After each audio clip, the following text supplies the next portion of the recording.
What if I told you that being pickier about your clients can actually make you more money? That saying no to high paying projects that don't align with your values could lead to a more profitable and sustainable consulting practice. Today's guest, Lee Davidson, is living proof that this counterintuitive approach works.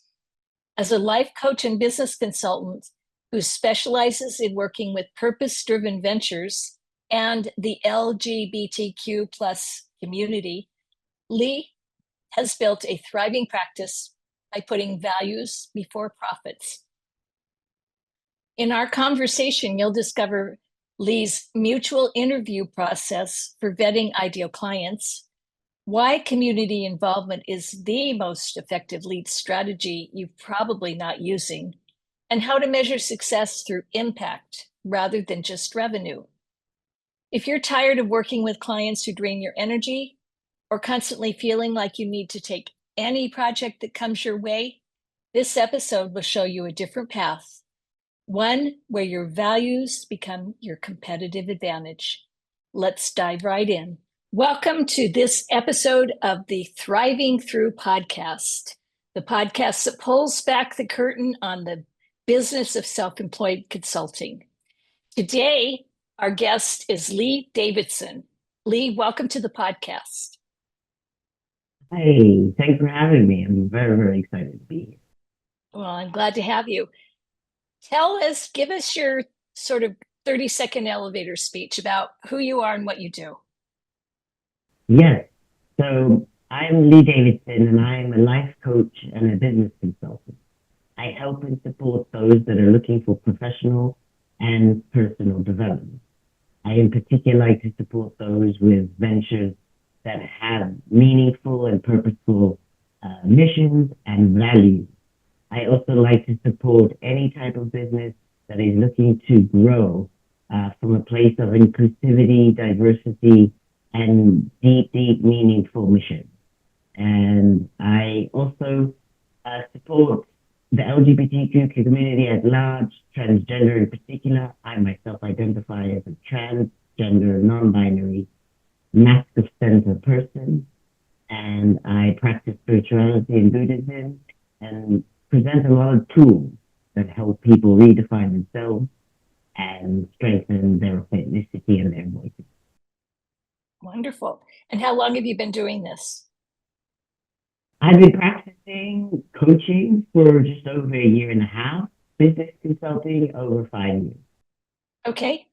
So the coaching is a new part of it. The coaching is a new part of it, but I will say historically and from my professional career, I was a personal trainer and a wellness coach. So I've already been down sort of the path of holding people accountable, building structure, milestones, and goals for people and attaining.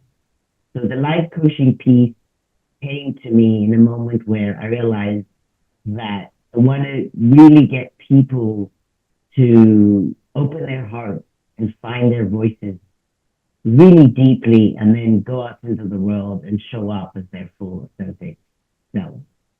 And so the combination of being both a consultant and entrepreneur and then all of the coaching skill sets that I have, it just made sense that life coaching is the next chapter. Okay. And when we talked earlier, you described yourself as a social entrepreneur rather than a consultant. How has that identity shaped your approach to client work? Yes, that's a very good question. So I like the concept of social, right? Social means a lot of different things. But in particular, I'm a person of the universe. I'm a person of different nationalities. I carry different passports. I've lived in different countries and different continents. I can name them: one South Africa, I'm Israeli, I'm American, and now Romanian. And I've lived in Europe, I've lived in the UK, I've lived in South Africa, Israel, and the United States. I'm also a very big traveler. And so for me, the important piece to life is understanding and learning the human experience. And socialism is really that. It's an integration of understanding how can we better the human experience and how can we build structures, organizations, projects, ventures anything businesses, models, right? That can really support the continuation and the growth of the human experience, social being. And so I really can support ventures that have that at the foundation. So yes, obviously we need to raise capital. We need to build models that can sustain the business. But I think without a mission behind the business model, without thinking about the human engagement, the human interaction, and how to better support your neighbors, better support the people around you, better support different communities that you're not engaged in, I think that is where I have the ability to support and really help you find a path. Okay. Give me an example of how you bring that, how that plays out in your business. Yes, very good. Great question. So one of the first strategies or strategy sessions that we would have when building a business, we sit down and really tackle your values. We talk about who you are as a person. What do you stand for? What do you want to see? Like what outcomes you want to have create through the business. And then we sort of structure that at the foundation, as I mentioned earlier, and we put that in place. So then when we're tackling obstacles, we always align the challenges and obstacles against the value. And so if something shows up, maybe for an example, we have a client that's asking for, different types of services that doesn't really align with your values. Maybe proposes a lot of money, but not necessarily, again, aligns with those values. Then we find sort of a tier ladder of how important it is to approach the client or solve this problem. And so we evaluate it against those values, and that helps you stay really strongly connected to the why of your business and to the integrity of who you are and who you show. And I think that really helps people grow substantially sustainable business models when they can actually show up fully authentically, and then people feel and read that. And I think it really comes across in the business. Okay. It's really important to you to work with clients who align with their values and your values. So that alignment is really important. I think that the risks consultants have is that they'll take any client. So how do you manage that? How do you find, how do you say no to clients when they don't fit with your values and you don't think there's a fit? Yeah, I mean, it's actually really very, very simple, right? We have sort of, a discovery consultation, or what people call it, a free strategy session. And so, we ask each other questions. With me, it's a mutual discussion, dialogue, right? As much as I want the client to interview me, I'm interviewing the client. And I think by the end of it will make sense to both of us if we're the right fit. And if we are the right fit and there's a sense of belonging and a sense of accountability that comes through the values and their understanding of each other, then it's actually a no-brainer, and usually the client signs up immediately. And I think that is the way that I do my own business. It's, and as I said, I'm practicing spiritual Buddhist. And so what's supposed to come to me will come to me.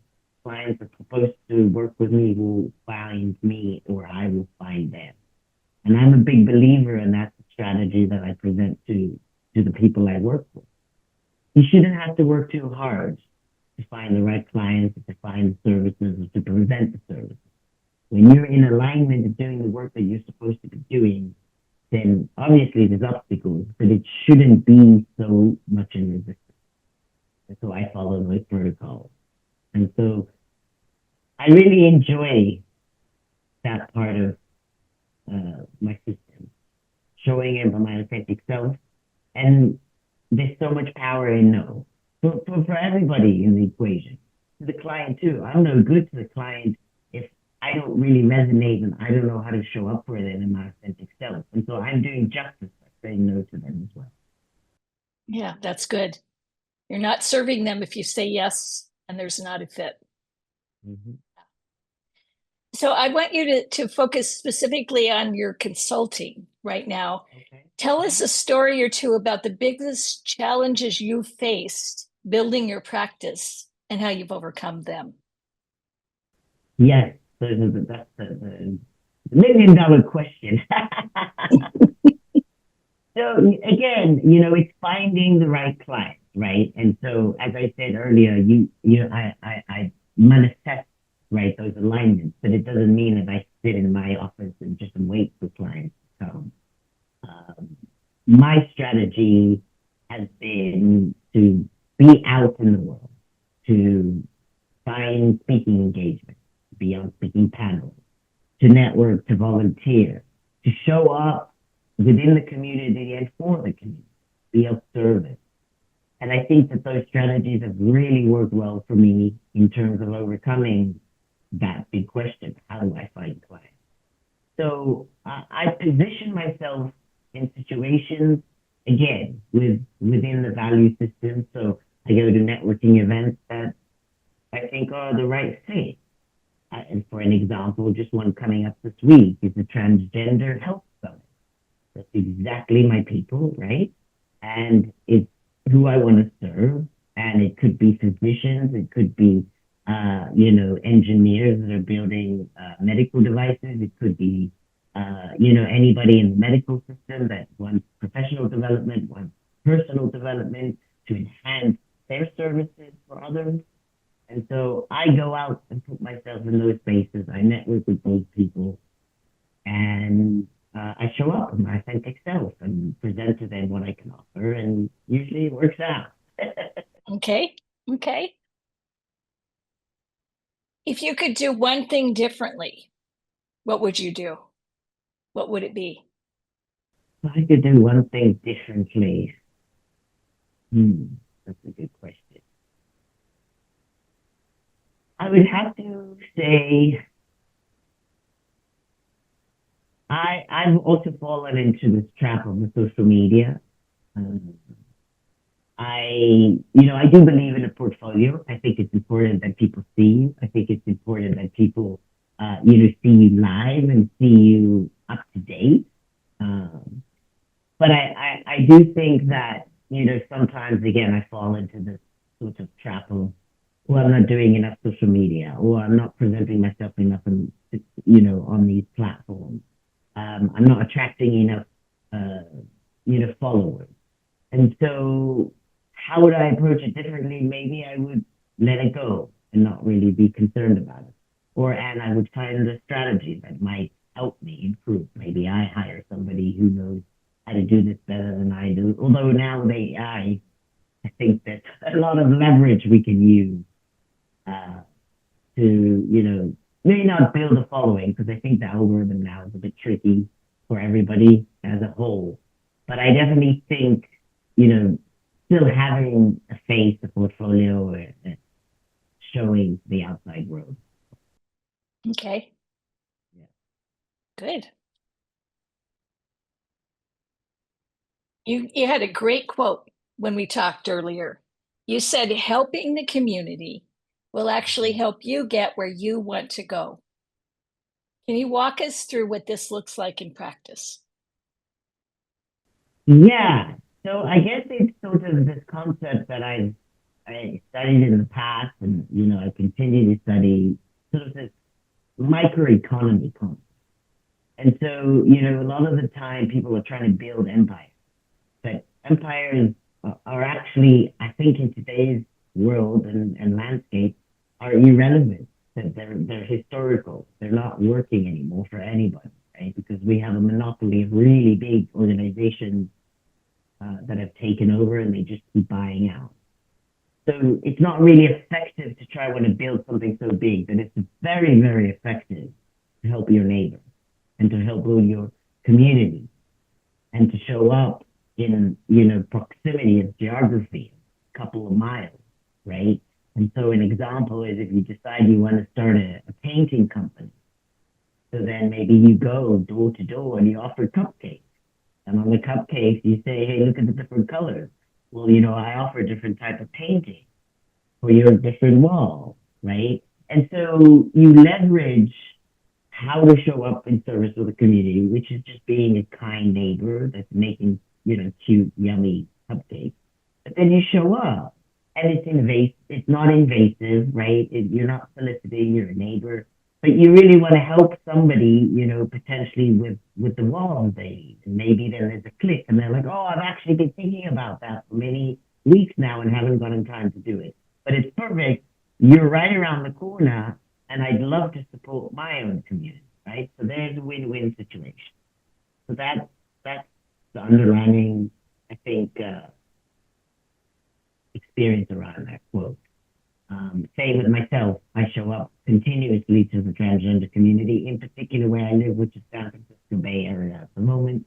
And so I think rather than trying to tackle international spaces, right, which are online, it's irrelevant, I show up locally to the trans marches, to the LGBTQ centers. I go to these environments where people are showing up. And so I think that's how I'm of service to the community, and in return, I can help those that are actually from the local. Okay. For somebody who doesn't have that community locally, Mm-hmm, mm-hmm. how do you translate that to the digital age? To being able to show up for your community when I love the idea of the cupcake, you know? Mm-hmm. How do you give virtual cupcakes?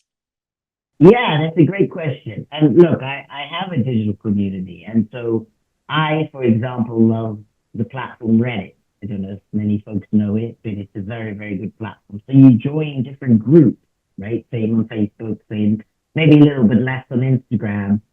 TikTok, I'm not really a big participant in that one, but definitely in some of these other platforms. Now there's uh, Substack, I think, the writing platform. There's Blue Sky is a new one. So you can join communities and you can offer maybe it's design skills, maybe it's, again, using AI, you can offer people, to participate in creation of content for others. You can leverage that through the group. And some of the groups might request, some of the groups, for example, on Facebook say, hey, you can't sell your services here. Okay, don't sell your services, but you can still be a voice and have opinions and support people. For example, that's what I do in some of the transgender communities when people are struggling or need support, and I show up as a voice. And that also, is a fulfilling piece to my business, but also, right, because I'm a coach, I'm trying to help people grow. But at the same time, again, it's not locally my neighborhood, right? It's online, and this person can be out of state or even international.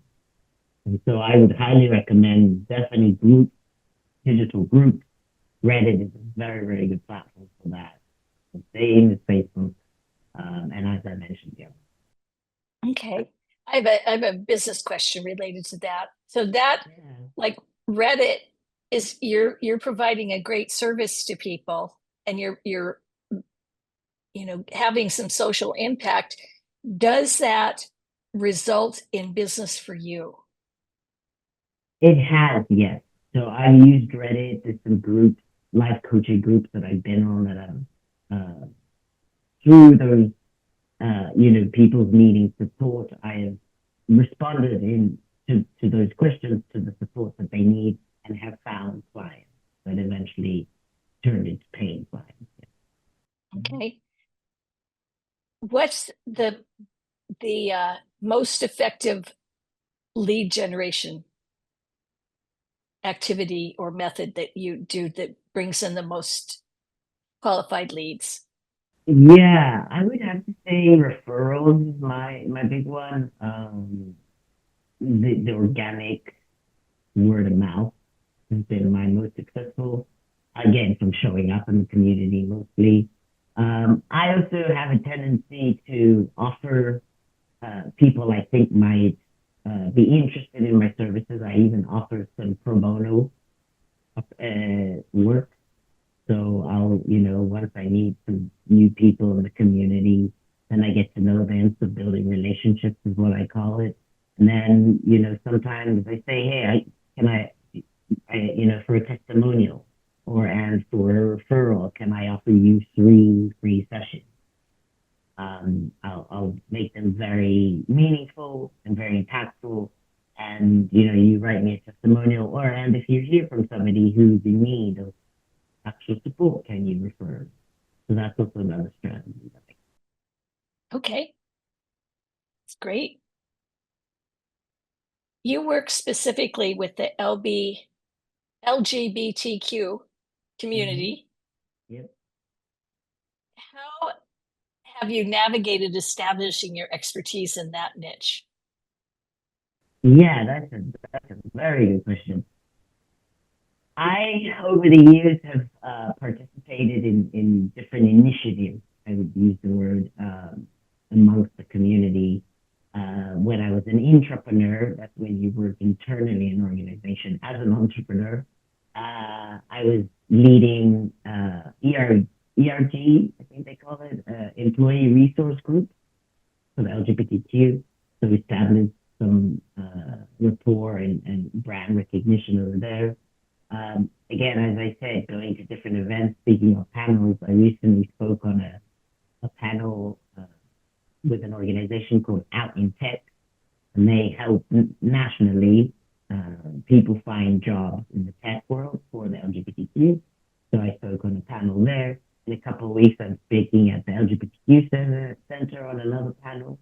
And so I guess through my personal experience and through my professional experience, I've also in the past studied psychology specifically for the LGBTQ community and wrote a manual for the workforce, the learning, intended for the workforce to follow as guidance to be more inclusive, use better language, to identify how to be a support to the community. So I've definitely done a lot of research on the needs and the data, statistics around, the LGBTQ community and how they historically been treated. I have also read a lot of books about the history of the community. And obviously, it's still an ongoing process. There's always more to learn. Okay. You are you don't define success financially. How do you define success? Impact.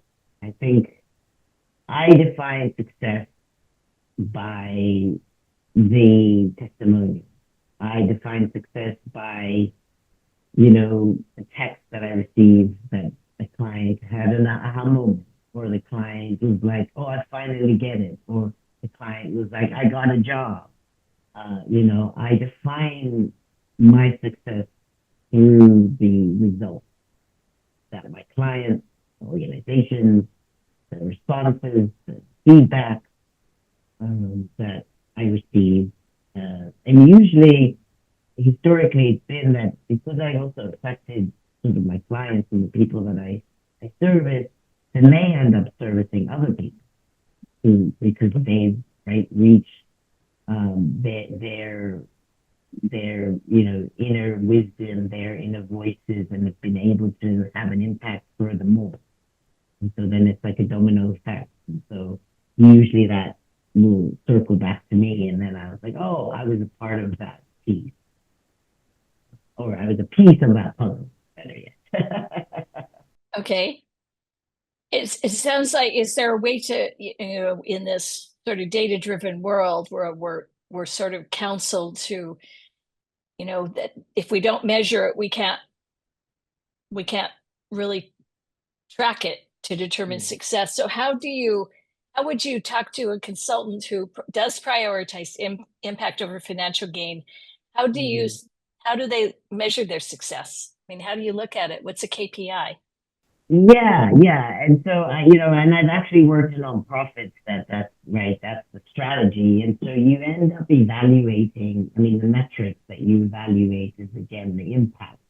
So you can send out questionnaires, and then the questions you can ask for feedback, and then you can kind of quantitate that feedback, and you can do it among, again, whoever you're servicing. You can do it and see if there's some thread or some patterns that show up.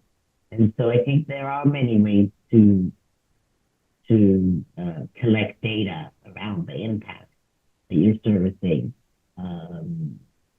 especially in today's world, that there's just so many platforms and opportunities and tools that allow for that. I have one last question. All right. For consultants who want to incorporate more social impact into their work, Mm-hmm. what is your first piece of advice? Mm-hmm. More social impact into work. I would have to say, again, the mission. What's your why? Why are you servicing, or why are you building this business? Why are you problem solving this problem? Like, what it is that you're out to gain. And I think, if it is a model of capital, you could incorporate, a maybe it's a gifting model at the end from the capital. Maybe it's a volunteer opportunity that you build in to the scheduling of that model, right? So, let's say you want to build a business of fashion, and you want to design clothes for the non-binary community, right? Which has been one of my ideas because I can't fit in all the clothes from the binary world. And so, there's a way to go about it. Maybe you create an event that brings non-binary people together, and you support them, or you raise funds, or you raise awareness. Right? So there's definitely different modalities to creating an impact, a social impact. I think you just got to get really creative, and you can always call me and we can have a little brainstorm session. But I definitely think every business model has the opportunity to have an impact, no matter, including Okay. AI, including, our Amazon, all of these big products, these big organizations, they all create change. I have one more question. Mm-hmm. Do you think that you talked about that, we really don't need more enterprise-sized businesses, that we're sort of being taken over by Google and Amazon and Apple and, to name just a few. Do you think that those organizations have any focus on social impact? Or do they care about social impact at all, or are they just after the almighty bottom dollar?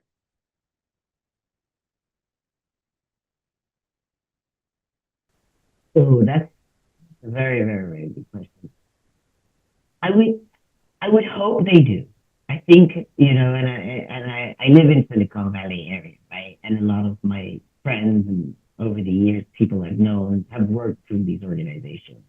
And there have been a lot of initiatives. I know back in the day, maybe still Google would allow you to match a donation at the end of the year, $10,000 that you could donate to a nonprofit, or you could, jump on a plane and fly to Africa and volunteer to Peace Corps or some sort of organization.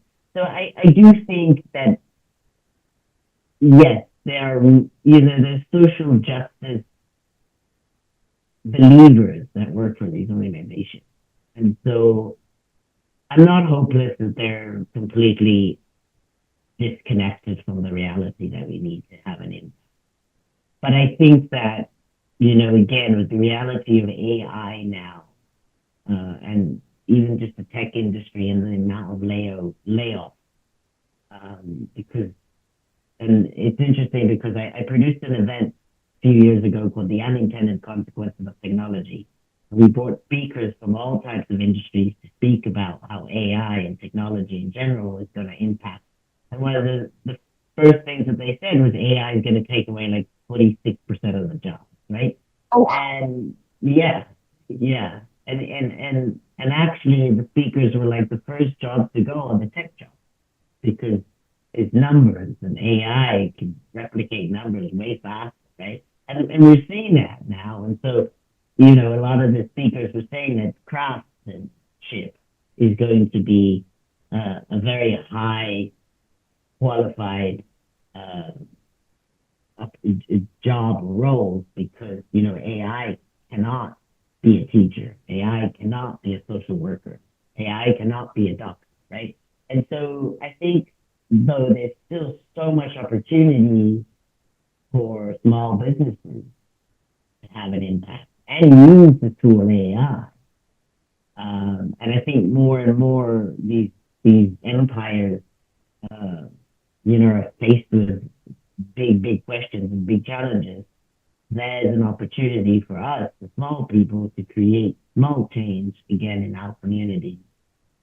And so I'm a big believer in small businesses. I think it's the future, and I think that if we really want effective change, build something. Build something small. It doesn't have to be big. It doesn't have to be overwhelming. It just needs to be very effective. And I even, in the political landscape, not to get political too much, I even think it's more effective than protesting in the streets. I think if you build something and you excite people and you build a community around it, you can really leverage it. yeah, you can build a movement from small. I mean, protests are flashy, but does a protest really have a long-term impact? And it sounds like, if we're really passionate about something and we start a small business and we attract the other people that believe what we believe, we can have influence without taking to the street with the placards one day out of the year. Exactly. All right. Well, this has been fantastic. It's a wrap for today's episode, but thank you so much for being a guest on the Thriving Through podcast. Thank you, AJ, for your time and the beautiful questions. And I'm very excited to continue to support you and to learn about more of your uh, adventures and all the things that you're building and doing. Well done and kudos and thank you again. Thank you. There's so much to unpack from my conversation with Lee, but here's the key takeaway I want you to remember. Authenticity and values alignment aren't just nice to haves in consulting. They're actually powerful business strategies that can lead to higher quality clients, better referrals, and more sustainable growth. Lee's approach proves that when you're crystal clear on your mission and show up consistently for your community, you create a magnetic effect that attracts exactly the right people while naturally repelling the wrong ones. So here are 3 actions you can take right now to put this episode into practice. 1, define your non-negotiables. What values must a client share for you to do your best work? Write them down and use them as your client filter going forward. 2, identify one community, either local or digital, where your ideal clients gather and start showing up there regularly with genuine helpfulness, not sales pitches. As Lee showed us with Reddit and the local LGBTQ plus community events, consistent community involvement often outperforms traditional marketing. 3rd, develop your version of Lee's mutual interview process. Create questions that help you assess values alignment before you even discuss project details. Remember, you're interviewing them as much as they're interviewing you. If you like today's episode, click subscribe on whatever podcast platform you use to make sure you don't miss future episodes. And please leave me a review in your podcast app or on YouTube so other consultants can find out about this podcast.